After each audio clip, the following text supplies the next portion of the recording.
Assalamualaikum dan salam sejahtera. Kembali lagi bersama Cikgu Hafisha. Okay, kali ini kita akan belajar tentang sains bab 11 tingkatan 2, bintang dan galaksi dalam alam semesta. Jadi sebelum kita teruskan lagi dengan pembelajaran hari ini, cikgu nak bagi satu overview sikit tentang apa itu bidang astronomi. Okay, kita tahu saintis yang menjalankan kajian tentang alam semesta ini, kita tahu bidangnya dinamakan astronomi. Okey, mereka menjalankan kajian saintifik ke atas segala objek yang ada dalam alam semesta. Pernah tak kamu terfikir macam mana agaknya ahli astronomi ni dia mengkaji alam semesta, sedangkan kita tahu galaksi-galaksi semua jauh daripada kita. Okey, jadi mereka telah mencipta teleskop lama sekali, dicipta oleh Galileo Galilei pada tahun 1609. Okey, seterusnya semakin canggih penciptaan teleskop ni. Kita ada teleskop yang popular seperti teleskop angkasa Hubble, teleskop angkasa James Webb, teleskop radio yang boleh mengesan gelombang frekuensi radio.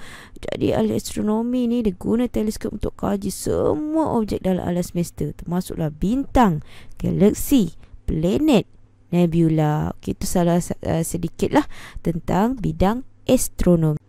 Jadi seterusnya kita sambung. Okey, dua saja subtopik.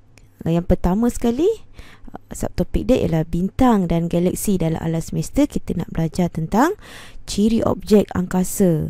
Okey, jadi dalam subtopik yang pertama ni ada 4 yang kita nak belajar, iaitu tentang galaksi, maksud, bentuk dan cirinya. Okey, kemudian kita akan belajar tentang Bima Sakti. Okey, di mana galaksi tempat kita duduk ni lah.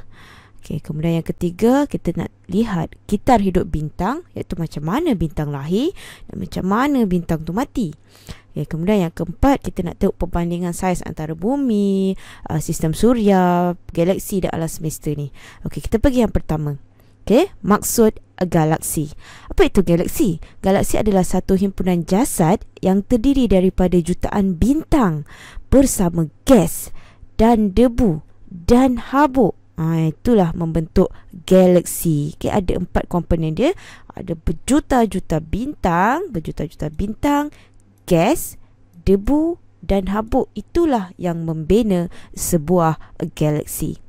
Okay, kemudian yang kedua, bentuk galaksi. Kita ada 3 bentuk galaksi, iaitu galaksi berpilin, kemudian galaksi elips, dan galaksi tidak seragam. Kita tengok galaksi berpilin ni dia macam berputar macam tu, dia ada lengan-lengan. Galaksi elips ni dia lebih nampak macam mata macam tu kan. Kalau galaksi tidak seragam, dia tak ada bentuk yang tetap. Okey, contoh-contoh galaksi berpilin, contohnya macam Andromeda dan juga Bima Sakti tempat kita duduk. Okey, elips. Okey, bentuk elips macam cikgu cakap ni, contohnya Ursa Major dan Messier 87. Color galaksi tidak seragam, contohnya Magellan kecil dan juga Magellan besar. Okey, seterusnya ini sedikitlah ciri-ciri galaksi. Okey, so kita tengok yang pertama, elips. Galaksi elips ni dia berbentuk bujur ataupun bulatan. Okey, manakala galaksi berpilin bentuknya cakera dan lengan berlingkar. Lengan dia berlingkar. Okey, manakala galaksi tidak seragam, dia tak ada corak yang tertentu, tak ada bentuk yang sekata. Si elips ni, dia terdiri daripada bintang tua. Jadi dia agak malap. Manakala galaksi berpilin, dia terdiri daripada bintang tua dekat tengah, bintang muda yang panas dekat lengan-lengan dia. Kemudian galaksi tak seragam, dia memang terdiri daripada bintang-bintang muda. Jadi lagi satu poin yang cikgu nak kamu ingat, antara tiga galaksi ni yang paling besar sekali ialah galaksi berpilin, tempat Bima Sakti kita duduk. Sederhana besar ialah galaksi tidak seragam, manakala galaksi elips ni kebanyakannya dia paling kecil lah antara ketiga-tiga ini. Okey, kemudian cikgu nak tunjuk sikit. Inilah dia galaksi Bima Sakti. Bahasa Inggeris kita panggil Milky Way. Okey, galaksi yang besar ni kita cuma ada cenonet kecil, kita ada dekat sini. Daripada ni yang kecil ni, kalau kita besarkan, barulah ada sistem suria kita. Sistem suria kita ada kat mana? Kita ada dekat sini. Yang kecil ni dekat dalam bumi. Okey. Jadi kita ni sebenarnya daripada pandangan penciptanya, pandangan Allah, kita ni sangat kerdil. Okey, so sedikit tentang Bima Sakti. Dia merupakan galaksi berpilin saiz sederhana. Okey, berpilin ya. Tadi yang kedua. Okey, terdiri daripada 200 bilion bintang. Sangat banyak. Okey, kamu pun sendiri tak boleh kira ni berapa banyak sangat bintang-bintang yang ada dalam galaksi Bima Sakti. Kemudian matahari tu merupakan salah satu je bintang dalam galaksi Bima Sakti.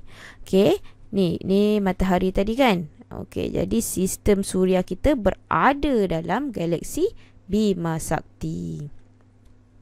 Okey, ini penggambar, sedikit gambar. Okey, daripada lengan Bima Sakti ni, kita ada dekat salah satu lengan dia. Okey, yang kecil ni bila kita besarkan barulah ada sistem suria. Okey, dalam sistem suria itulah barulah ada bumi. Tekan diameter galaksi Bima Sakti ni sepanjang 120,000 tahun cahaya. Okay, sangat besar. Kita sendiri tak boleh terfikir macam mana besarnya alam semesta ini.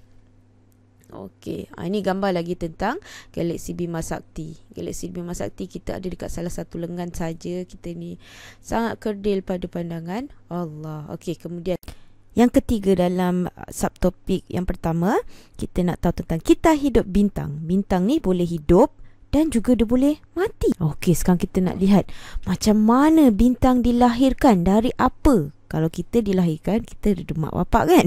Okey, kalau bintang ni macam mana dia lahir? Okey, ada 7 poin dalam kelahiran bintang ini. Okey, yang pertama, bintang terbentuk daripada nebula. Apa pula nebula ni? Nebula ialah awan besar yang terdiri daripada debu dan gas. Okey, ni nebula. Gas apa? Gas helium dan juga gas hidrogen. So ingat, nebula awan besar, debu, gas. Gas apa? Hidrogen dan juga helium. Okay, kemudian zarah, debu dan gas tadi, dia akan ditarik oleh daya graviti sangat kuat. Kemudian dia membentuk satu gumpalan. Okey, dia dekat angkasa lepas ada banyak awan besar, debu, gas. Kemudian bila membentuk nebula tu, dia akan debu-debu dan gas tadi dia akan ditarik oleh satu daya graviti yang kuat. So dia membentuk gumpalan.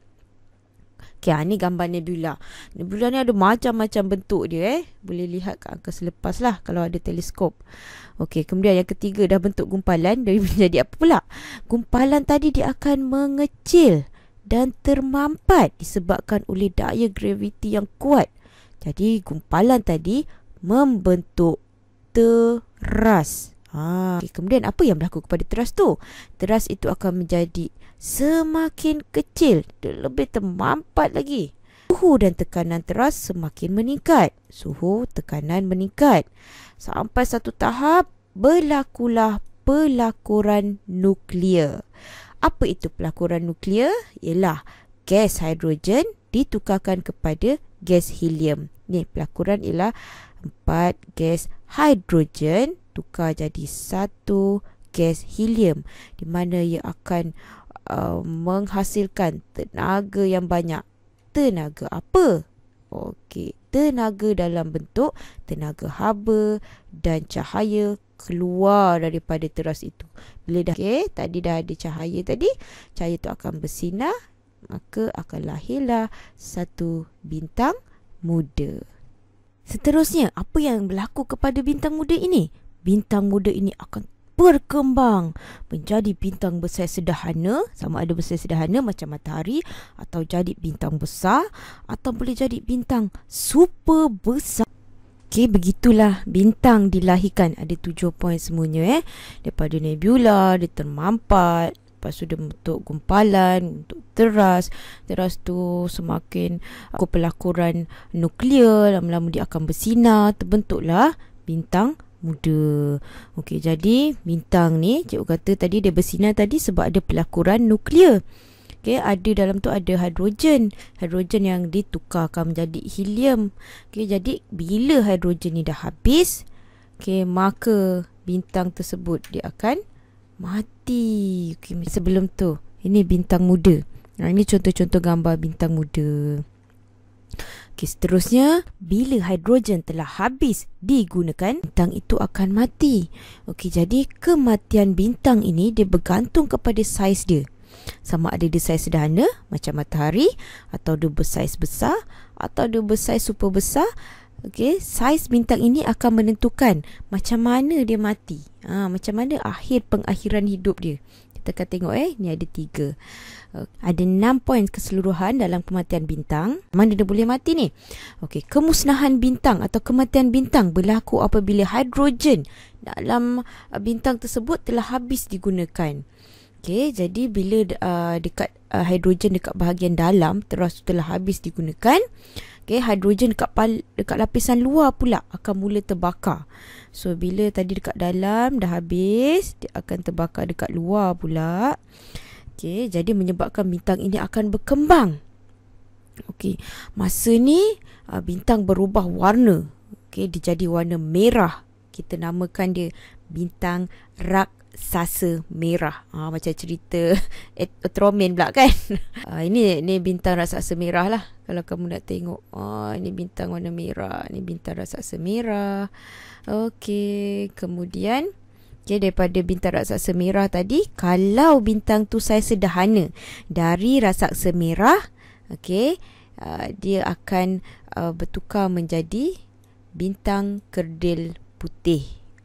Okey, itu kalau bintang yang saiz sederhana, contohnya macam matahari. Bintang raksasa merah ni dia bersaiz besar, sangat besar. Okey, akan berlaku satu letupan besar yang dikenali sebagai letupan supernova. Okey, kalau dia saiz sederhana dia jadi bintang kerdil putih, kalau dia besar dia jadi letupan supernova. Letupan supernova ni pula dia terbagi kepada 2 lagi. Okey, kita tengok ni contoh bintang kerdil putih, ini dia letupan supernova. Okey, apa berlaku seterusnya? Seterusnya, bintang neutron terbentuk akibat letupan supernova tersebut. Okey, untuk bintang yang sangat besar, okey, letupan supernova tadi membentuk lohong hitam. Apa itu lohong hitam? Lohong hitam ialah ruang yang mempunyai daya tarikan graviti yang sangat kuat. Okay, dia tidak membenarkan sebarang jisim terlepas daripadanya, termasuklah cahaya. Cahaya pun tak boleh keluar daripada lohong hitam. Jadi tadilah ada 6 poin.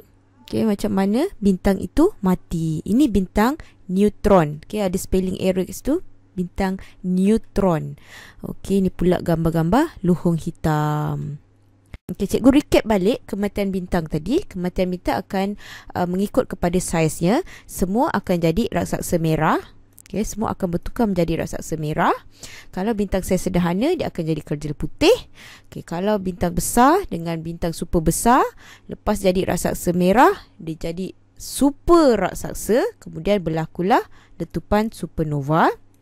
Okey, kalau bintang besar dia akan jadi bintang neutron, manakala bintang super besar dia akan membentuk lohong hitam.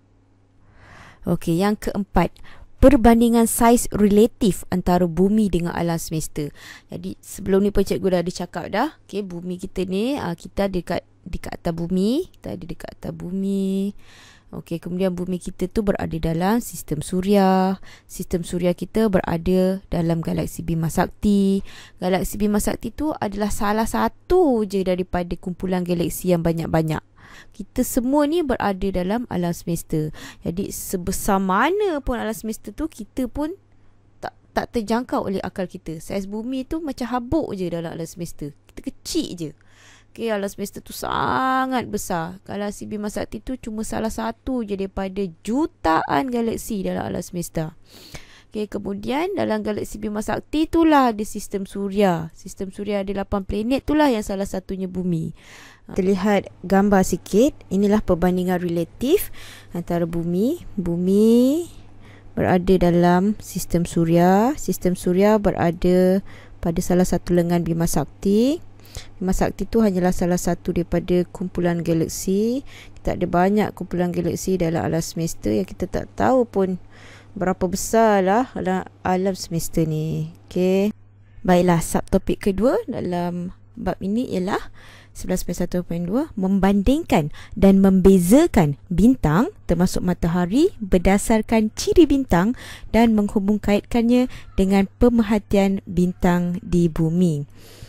Okey, boleh dikeraskan kepada 5 ciri: warna, suhu, saiz, jarak dan kecerahan bintang. Okay, warna bintang berbeza mengikut suhu di permukaan bintang. Jadi warna dan suhu ni dia sangat berkait rapat. Sebab apa? Warna berbeza ikut suhu. Okay, contohnya kurang daripada 3500 Kelvin dia berwarna merah.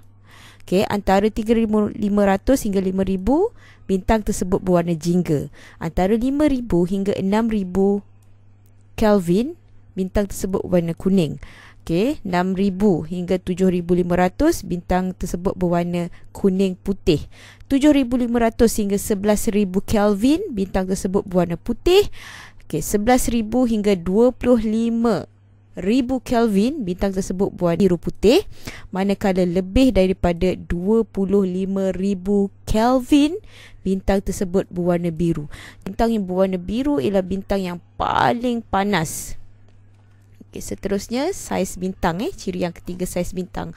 Bintang ni ada banyak saiz dia. Yang paling kecil, okay, paling kecil pun besar sebenarnya, bintang kerdil. Kemudian saiz sederhana macam matahari, bintang raksasa, bintang super raksasa, bintang hyper raksasa. Ini bintang yang paling besar.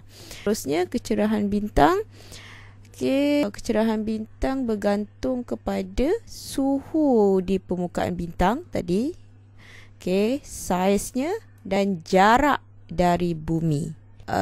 Bintang yang paling cerah sekali, okay, yang boleh nampak daripada bumi ialah bintang nama dia Sirius dan juga Rigel. Okay, dua bintang ni ialah yang paling cerah sekali boleh kita lihat daripada bumi.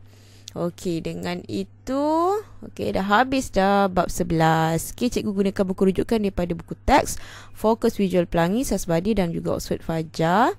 Okey, so sebagai latihan, habis dah kamu dengar kuliah cikgu ni, sila jawab soalan ujian pada link di bawah. Okey, cikgu pun ada masukkan dekat dalam Telegram. Okey, sekian. Terima kasih. Semoga perkongsian ini bermanfaat untuk semua. Assalamualaikum.